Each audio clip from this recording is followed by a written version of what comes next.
तुमको अजीब सा लगे, पर सुन लो। अब एक साहब पहुंचे प्रेमानंद बाबा को कुछ दे रहे थे, कहीं नहीं चाहिए,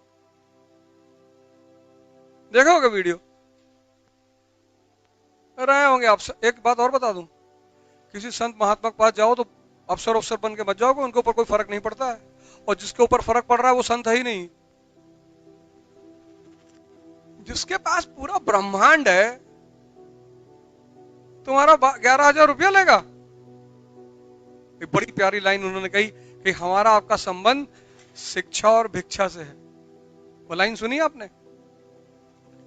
हम आपको ज्ञान दे रहे हैं, अगर हमको कोई जरूरत पड़ेगी हम मांग लेंगे, क्योंकि हम कौन है? भिक्षुक हैं। पैसा मत कमाना, टेंशन लेने की बात नहीं कि क्या कह रहे हो मास्टर। सद्बुद्धि कमा लो, पैसा उसका बाई प्रोडक्ट है। पैसा तो रखना ही है,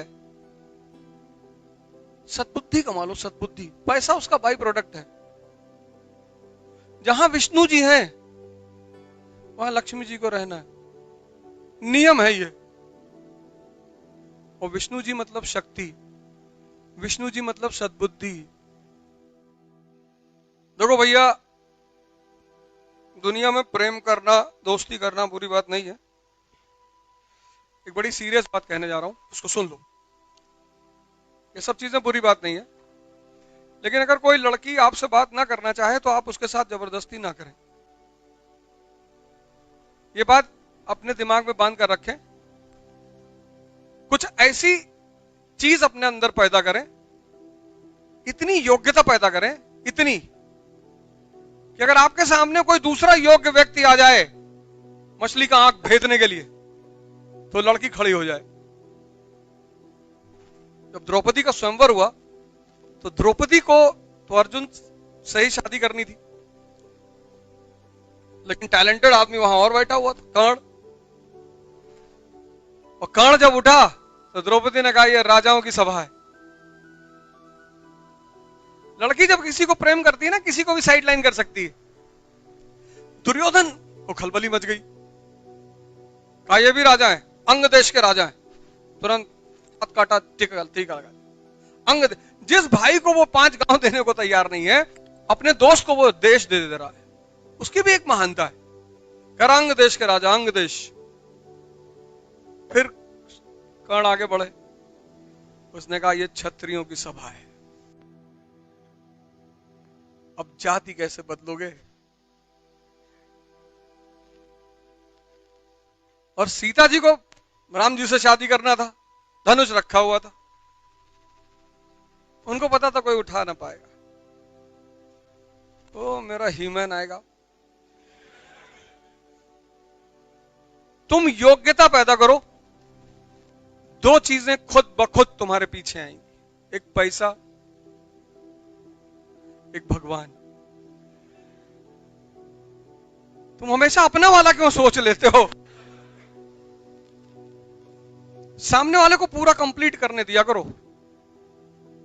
टप से बोल दोगे इंटरव्यू में सारा नंबर काट देगा, चुप रहो। पहले योग्यता पैदा करो, 2 चीजें तुम्हारे पास खुद ब खुद आएंगी, एक पैसा, एक भगवान। और स्त्री माने भगवान।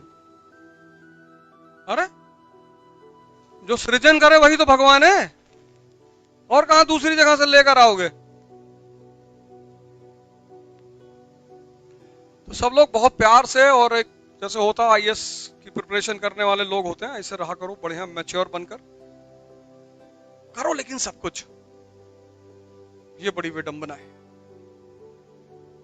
मैं आदर्श की बातें नहीं करता, ना मैं उसमें भरोसा करता हूं, लेकिन तुम गलत भी करो तो लोग अप्रिशिएट करें कि अच्छा गलत करता है यार।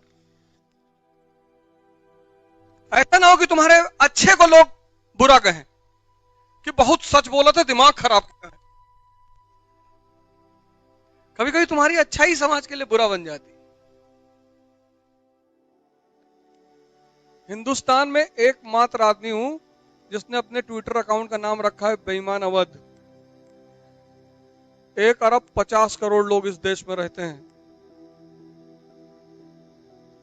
किसी की अम्मा ने दूध नहीं पिलाया है जो इस नाम से ट्विटर अकाउंट बना ले, क्योंकि बेईमानी मुझको पसंद बहुत है, लेकिन ईमानदारी से करता हूं।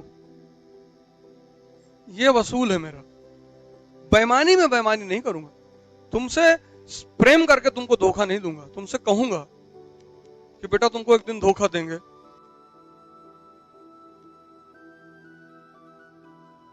और रिश्ते बनाते नहीं मैं किसी से, उसमें विश्वास ही नहीं रखता। तुम पैसा रखे हो तो ठीक है, रिश्ता है। तुम्हारे पास पद है तो रिश्ता है, नहीं है तो भागो यहां से। क्योंकि जब मेरे पास नहीं था तो मेरा कोई रिश्ता नहीं था किसी से, कोई मुझे नहीं पूछ रहा था। बहुत व्यवहारिक जिंदगी जिया करो। ड्रामेबाजी कोई नहीं पूछता तुमको। फर्जी में तुम परेशान रहते हो। मामा के लड़के की शादी में नहीं जाएंगे, मामा नाराज है, कोई तुमको पूछेगा नहीं। तुम फालतू परेशान रहते हो कि बड़ी बुआ की बेटी की शादी है, समाज है। कुछ समाज नहीं है। तुम्हारे घर में कोई बीमार पड़ जाए और कोई तुम्हारे घर में नहीं है कायदे का पद वाला आदमी, तुम्हारे घर कोई तुम्हारे बीमार आदमी को देखने नहीं आएगा। देखने जाए कहीं पैसा ना मांग ले, हैं? तो तुम क्यों फालतू का लोड लेते हो? दुनिया पढ़ कर नहीं सीखी जाती, दुनिया देख कर सीखी जाती। नहीं तो कबीर इतने महान थोड़ी बनते। कबीर तो स्कूल ही नहीं गए, लेकिन कबीर के देखने की क्षमता बड़ी जबरदस्त है। अंतर्दृष्टि है कबीर के पास। यहीं से मैंने कहा कि शिक्षा का काम किसका विकसित करना है? अंतर्दृष्टि को। रिक्शा वाला है ना, बहुत सारे लड़के रिक्शा वाले 10th 12th तक पढ़े हैं, अंतर्दृष्टि नहीं है।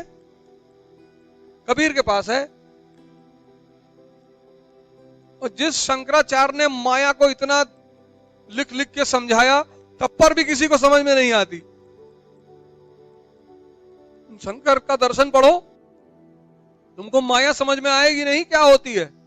और कबीर एक लाइन में कहते हैं, माया छाया एक सी। माया और छाया दोनों एक सी, बिरला जाने कोई। दिखाई दोनों पड़ती हैं पर होती नहीं है। दिखाई दोनों पड़ती हैं। क्या देखो, जुल्हा इतने बड़े सिद्धांत को कितने प्यार से समझा दे रहा, माया छाया एक सी। वो कौन सा हार्वर्ड यूनिवर्सिटी के पढ़े हुए थे? आईएएस वही लड़का बनेगा जो प्रभु राम के रास्ते पे चलेगा। वो 14 साल जंगल में थे तो भगवान बने। तुमको 1 साल जंगल में रहना पड़ेगा, और कोई रास्ता है ही नहीं। सब दुनियादारी सब कुछ छोड़कर 1 साल बस। ये परीक्षा 1 साल मांगती कि भैया 1 हमें दे दो, पूरा जीवन ले लो। 1 साल। क्योंकि इस तैयारी की विशेषता यही है, दिन भर तुम्हें सोचना है। न्यूज़पेपर पढ़ोगे, 3 घंटे का क्लास पढ़ोगे, सब रोटेट होता रहेगा। और तुमने अगर फोन मिला दिया मौसी को तो 4 घंटा तुम बतियाए कि बनारस वाली बुआ मकान में हिस्सा मांग रही, तो तुम कयामत तक आईएएस नहीं बनोगे। लिख लो। मुझसे बहुत लोग पूछते हैं कि यार ज्यादातर लोग फेल क्यों होते? इस वजह से। यहां सिर्फ 6 घंटा पढ़ना है, लेकिन 16 घंटे सोचना है, मनन करना है।